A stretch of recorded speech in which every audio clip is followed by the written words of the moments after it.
Hello everyone, मैं हूं प्रज्ञा और प्रज्ञा एम्पावर स्टडीज में आपका स्वागत है। लास्ट वीडियो में हमने देखे थे कि संख्याओं को 2 से 4, 2, 3, 4 और 5 से डिविजिबिलिटी के रूल्स देखे थे, जिसमें हमने देखा था कि नंबर अगर 2 से 3 से 4 से 5 से पूरी तरह से विभाजित है तो उसका क्या रूल होगा। अगर इन गिवन नंबर अगर 2, 4, 5 और 4, 5, 2, 3, 4, 5 से पूरी तरह से डिविजिबल है तो उसका रूल क्या होगा। आज के लेक्चर में हम देखेंगे कि कोई संख्या या गिवन नंबर 8, 9 और 11 से डिविजिबल है, पूरी तरह से विभाजित होती है तो उसका नियम क्या होगा। तो स्टार्ट करते हैं। देखिए, 8 से विभाजितता का नियम हमने 4 से डिविजिबिलिटी का नियम देखा था कि हमने संख्या के इकाई और दहाई अंक देखे थे, जिसे हमको 2 डिजिट का एक नंबर मिला, उसको हम 4 से डिवाइड करके देखते थे कि अगर वो पूरी तरह से 4 से डिविजिबल है तो वो संख्या भी 4 से डिविजिबल होगी पूरी तरीके से, और अगर नहीं है तो 4 से डिविजिबल नहीं होगी। तो देखिए 8 का केस भी ऐसा ही है। हमारे पास नंबर है 2, 4, 6, 8 फिर 4 है। चलिए ये नंबर ले लेते हैं, ठीक है। हमको चेक करना है कि ये नंबर 8 से पूरी तरह से डिविजिबल है या नहीं। तो हम क्या करेंगे, हमने 4 के केस में इकाई और दहाई अंक देखे थे, तो 8 के केस में हम क्या करते हैं, इकाई, दहाई और सैकड़ा, वंस, टेंस और हंड्रेड्स, ये तीनों प्लेस चेक करते हैं। अगर इन तीनों प्लेस से बना अंक, जैसे कि यहाँ पर क्या है 6, 8, 4, इसको 8 से डिवाइड करके देखेंगे, अगर ये 8 से पूरी तरह से डिविजिबल है तो ये पूरा अंक 8 से यानी 8 से पूरी तरह से डिविजिबल होगा, यानी पूरी तरह से विभाजित होगा। तो देखेंगे 8 8 64, 4,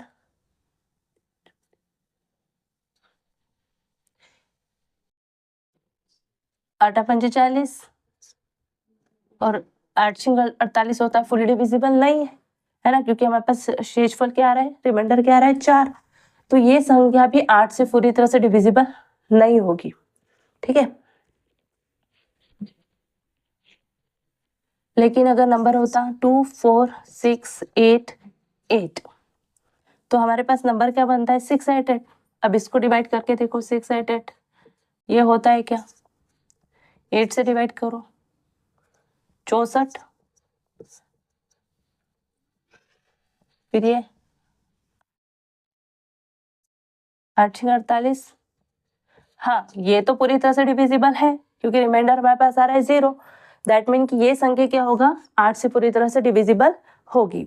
तो यही रूल होता है चेक करने का। आप इकाई, दहाई, सैकड़ा यानी वंस, टेंस और यूनिट्स प्लेस के अंक चेक करो। अगर ये पूरी तरह से 8 से डिवाइड होते हैं, 3 अंकों की संख्या 8 से डिवाइड होती है, तो आपका गिवन नंबर अगर वो 5 डिजिट का है, 6 डिजिट का है, जितने भी डिजिट का है, वो नंबर 8 से डिविजिबल होगा, फुली डिविजिबल होगा। तो ये रूल था 8 से डिविजिबिलिटी चेक करने का। तो हम लिख सकते हैं संख्या के इकाई, दहाई व सैकड़ा के स्थानों के अंकों से बनी संख्या यदि 8 से पूरी तरह विभाजित होती है तो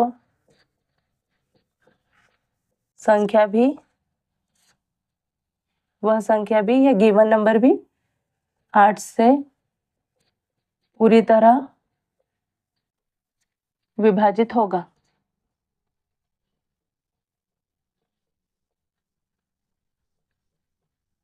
है ना। इसको बोलते हैं वंस,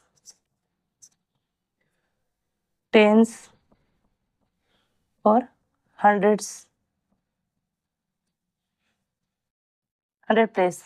इकाई, दहाई, सैकड़ा के स्थानों से मिलकर बनी संख्या अगर 8 से पूरी तरह से डिविजिबल है तो वो संख्या भी 8 से पूरी तरह से डिवाइड होगी, अदरवाइज नहीं होगी, ठीक है।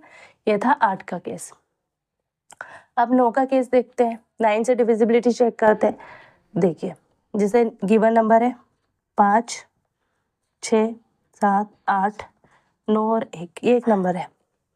हम क्या करेंगे, हमने 3 में क्या किया था, जो हमारे पास संख्या थी उसके सभी डिजिट्स को का सम किया था, उसके सभी अंकों का योग किया था, और वो योग अगर 3 से योगफल अगर 3 से डिवाइड होता है पूरी तरीके से, तो हमने कहा था कि वो संख्या पूरी तरह से 3 से डिवाइड होगी, है ना। और अगर योगफल 3 से डिवाइड नहीं होता तो नहीं होगी, संख्या भी नहीं होगी।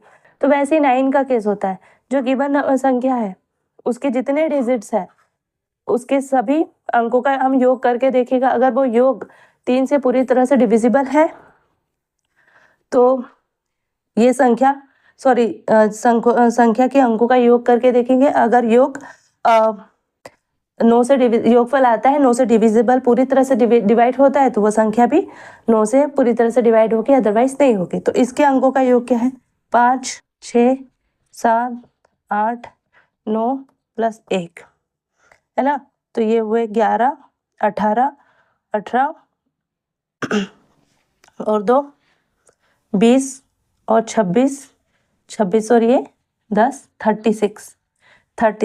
अब ये 9 से पूरी तरह से डिवाइड है क्या, हाँ है, ठीक है ना। 4 आता है, 4 टाइम डिविजिबल है, पूरी तरह से डिविजिबल हो रही, तो ये अंक भी 9 से पूरी तरह से डिवाइड होगा। अब अगर संख्या होती समझो 5, 6, 7, 8, 9 और ये 2 होता तो अंक क्या होता, इसके अंकों का योग क्या हो जाता, 5 + 6 + 7 + 8 + 9 + 2, ये क्या हो जाता 37। और 37 को आप 9 से डिवाइड करोगे तो डिवाइड होगा क्या, नहीं, फुली डिविजिबल नहीं होगा। तो ये जो नंबर है ना ये भी 9 से फुली डिविजिबल नहीं होगा, है ना। ये था इसका एग्जाम्पल और ये है 9 के लिए एग्जाम्पल, ठीक है। तो आपको क्या करना है, गिवन नंबर जो भी है आपके पास उसकी जितनी भी डिजिट्स है उसका सम करो, उस सम को 9 से डिवाइड करके देखो, अगर फुली डिविजिबल है तो वो पूरा संख्या ही 9 से डिवाइड होगा, वो गिवन नंबर 9 से डिवाइड होगा पूरी तरीके से। और नहीं होता है वो सम, वो योगफल अगर 9 से डिवाइड नहीं होता है तो संख्या भी पूरी तरह से 9 से डिवाइड नहीं होगी, यानी जो संख्या दी है उसके सभी अंकों का योग करो इस तरह से, अगर योगफल 9 से पूरी तरह से विभाजित होता है तो वो संख्या गिवन जो दिया गया संख्या है वो 9 से पूरी तरह से विभाजित होगी, अन्यथा नहीं होगी, जैसा कि ये सेकंड केस में दिया है, पहले एग्जाम्पल में ये और दूसरे एग्जाम्पल में ये। तो पहला एग्जाम्पल में संख्या 9 से विभाजित होती है, दूसरे एग्जाम्पल में नहीं होती। तो हम क्या करेंगे, इसका मतलब यदि दी गई संख्या के अंकों का योग 9 से पूरी तरह विभाजित होता है तो दी गई संख्या भी 9 से पूरी तरह विभाजित होगी।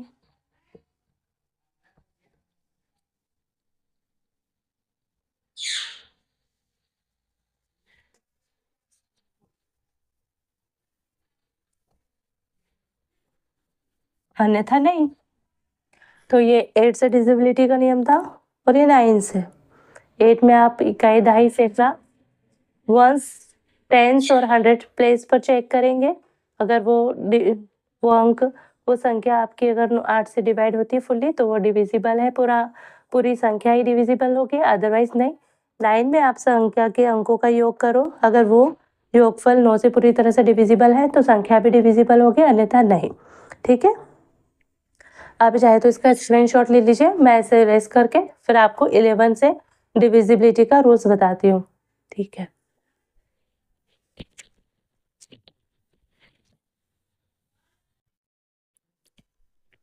देखिए, अब हम 11 से पूर्णतः विभाजित होने का नियम देखेंगे, है ना। 11 से डिविजिबिलिटी का रूल देखेंगे। तो 11 से डिविजिबिलिटी का रूल क्या कहता है, कि आप जैसे ये दो गिवन नंबर है,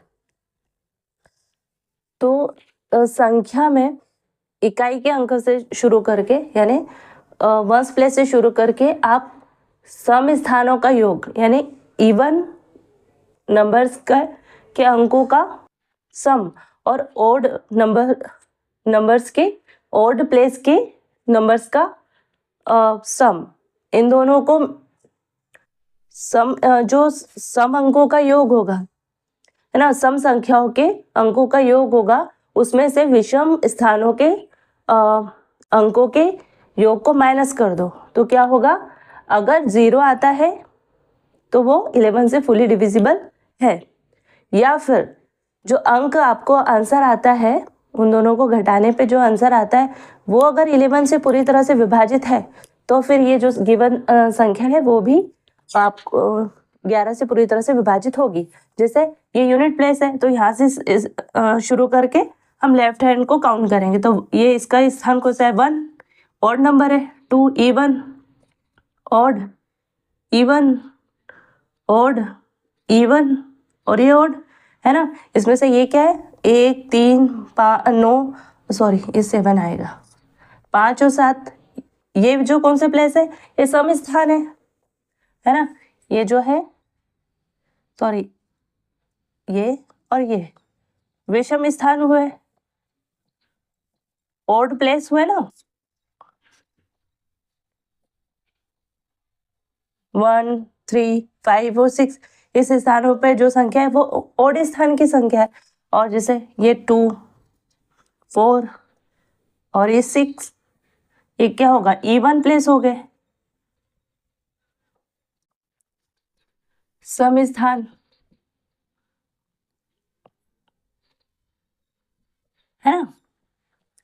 तो जो सम स्थानों पे जो संख्या है उसका योग माइनस विषम स्थानों पे जो संख्या है उनके योग का जो आंसर होगा वो अगर 0 है तो भी 11 से पूरी तरह से विभाजित होगा, या फिर जो आंसर हमको मिला है वो अगर 11 से विभाजित होता है तो वो पूरी तरह से संख्या जो है 11 से विभाजित होगी। तो इसके सम स्थानों का योग क्या होगा, सम यानी 5 1 और 3, तो अपन ऐसे लिख सकते 3 + 1 + 5 यही है। दूसरे प्लेस पे क्या है 5, चौथे प्लेस पे क्या है 1, छठे प्लेस पे क्या है 3, तो इसका योग माइनस है ना सम स्थानों के अंकों का योग माइनस विषम स्थानों के अंकों का योग। सम स्थान मतलब इवन प्लेस और विषम स्थान मतलब ऑड प्लेस, इनका ऐड करो इनको ऐड करो और फिर माइनस करो। विषम स्थान कौन कौन से, 2 3 5 है ना, तो ये 2 0 6 1, तो 1 + 6 + 0 + 2, एक तो 1 प्लेस पर है, ये 3rd पर है, 5th पर है और 7th पे है, ये ऑड प्लेस है तो इनका 1 6 0 2, तो इनका योग तो ये कितना होगा 5 8 और 1 ये 9 माइनस ये क्या है, ये 8 और 1 9, तो आंसर क्या आया 0, इसको घटाया 9 में से 9 तो 0, तो ये संख्या क्या होगी 9 से फुली डिविजिबल होगी।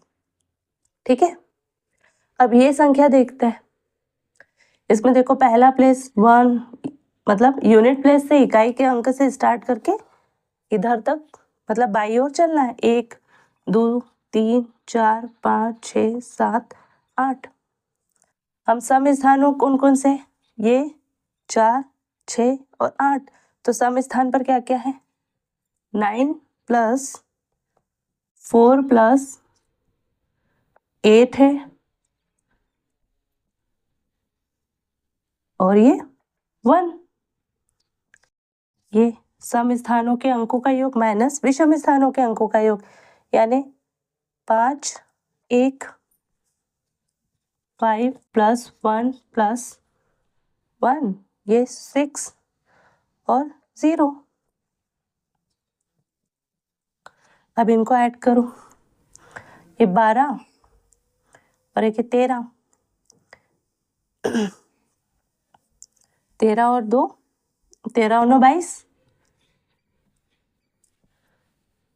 माइनस 11 और 1 12। ठीक है, आंसर क्या हुआ 10। अब देखो ये 10 को 11 से भाग देंगे, डिवाइडेड बाय 11 करेंगे तो क्या पूरी तरह से डिविजिबल है? फुली डिवाइड होगा? पूरी तरह से विभाजित होगा? नहीं होगा। तो ये संख्या, पूरी संख्या ही 9 से 11 से विभाजित नहीं होगी। हाँ, अगर ये अंकों का योग हमको मिल जाता 22 तो ये पूरी तरह से विभाजित हो जाती, तब क्या होता? ये संख्या भी पूरी तरह से विभाजित होती। ठीक है, इस तरह से, है ना। तो आप क्या करें, या हम एक और संख्या देख लेते हैं जिसमें हमको आंसर मिल जाए। तो आंसर कब आता? जब या तो फिर 11 ही बचता, है ना। तो देखिए यही संख्या लेते हैं, 1864194 कर दो, है ना। तो अब इसके 1 2 3 4 5 6 7 8 इसके इवन प्लेस क्या ये, तो सम स्थानों का योग क्या होगा? 1 + 8 + 4 + 4 + 9, है ना। ये होता, यहाँ से अगर कर लिया तो 1 8 4 9 माइनस विषम स्थान कौन से है इसके? ये 7, ये वाला, यानी 4 3, ये 5, ये 6, तो यानी विषम स्थान क्या है? ये और ये। तो लिख दो 0 + 6 + 1 + 4। तो इसका टोटल तो 22 होता, बट इसका टोटल कितना होता है? 11। 22 में से 11 जाता तो 11 ही बचता। अब इस 11 को, जो आपका आंसर आया उसको 11 से विभाजित करके देखेंगे तो क्या होता है? विभाजित होता है, यानी ये नंबर फिर 11 से विभाजित होगा। तो यहाँ पर आप देखोगे कि सम स्थानों के अंकों का योग माइनस विषम स्थानों के अंकों का योग, अगर, है ना, इसका आंसर अगर 11 से विभाजित होता है, या तो 0 हो या तो 11 से विभाजित हो जाए। अगर ये 121 होता तो भी ये 11 से विभाजित होता, है ना। 33 होता तो भी 11 से विभाजित होता, 22 होता तो 11 से विभाजित होता। तो यहाँ पर जो आंसर अगर 11 से विभाजित हो जाए तो वो संख्या 11 से विभाजित होती है, ये पूरी संख्या 11 से विभाजित होगी, या फिर इनका जो आंसर है सम स्थानों का योग माइनस विषम स्थानों का योग अगर 0 आ जाता है, जैसे कि यहाँ आया, उससे भी क्या होता है? वो संख्या पूरी तरह से 11 से विभाजित होती है। तो इस तरह से ये डिविजिबिलिटी चेक की जाती है, जिसे हम प्राइम फैक्टर्स निकालते हैं। शुरुआत से ही स्कूल में हमको प्राइम फैक्टर निकालने होते हैं, है ना, गुणनखंड निकालने होते हैं, अभाज्य गुणनखंड। वहाँ पर हम बार बार भाग देकर देखते हैं। अगर हमको इस तरह के कुछ रूल पता हो तो हम जल्दी से चेक कर सकते हैं, है ना। बैंकिंग के एग्ज़ाम में भी जब हमको कैलकुलेशन करनी होती है तो उस समय भी हमको इस तरह से कुछ क्वेश्चन या रीजनिंग में भी आ जाते हैं, तो हम देख कर ही समझ सकते हैं। या इतने बड़े अंकों को 11 से विभाजित करने में ज़्यादा समय लगता है, इस तरह से सम और एडिशन और सब्ट्रैक्शन करने में कम समय लगता है। तो इस तरह से हम डिविजिबिलिटी चेक कर लेते हैं। इसलिए मैंने पिछले लेक्चर में आपको 2 4 2 3 4 5 और इस लेक्चर में आपको 8 9 और 10 11 से डिविजिबिलिटी चेक करने के रूल, डिविजिबिलिटी चेक करने का रूल बताया, है ना। पूरी तरह से विभाजित होने का रूल, मतलब इस तरह से विभाजित करोगे, डिविजिबिलिटी चेक करना इन द सेंस ये देखना कि रिमाइंडर 0 आ रहा है, क्योंकि डिवाइड तो होते ही है, बट रिमाइंडर 0 आना चाहिए और पूरी तरह से डिवाइड होना चाहिए। तो ये रूल हमने चेक देखे। 7 से चेक करने का रूल ये होता है कि इसमें इटरेशन होते जाता है, होते रहता है। तो अगर आप 7 का कोई रूल सीखोगे और उससे डिवाइड करके चेक करोगे, उससे बेहतर ये है कि आप डायरेक्टली 7 से डिवाइड करो और चेक कर लो। अगर रिमाइंडर आता है तो 7 से डिवाइड होगा, अदरवाइज नहीं। क्योंकि उस रूल में क्या होता है कि एक इटरेशन बार बार आप अंक को लो, उसकी लास्ट वाले डिजिट को डबल करो, फिर बाकी जो डिजिट है उसमें से माइनस करो, और फिर ये इटरेशन तब तक चलते रहेगा तब तक कि आपको देखकर या तो 0 ना मिल जाए या ऐसी संख्या नहीं मिल जाए जो 7 से डिवाइड है। तो वो रूल बहुत लेंथी प्रोसेस हो जाती है, इसलिए उसमें 7 का केस तो ये है कि आप डिवाइड करके देखें तो ही बेहतर है। बाकी किसी लेक्चर में, किसी वीडियो में मैं आपको 7 से डिविजिबिलिटी का रूल भी सिखा दूंगी। तो मिलते हैं नेक्स्ट वीडियो में। तब तक के लिए जय हिंद, जय Bharat, keep smile, thank you, good day.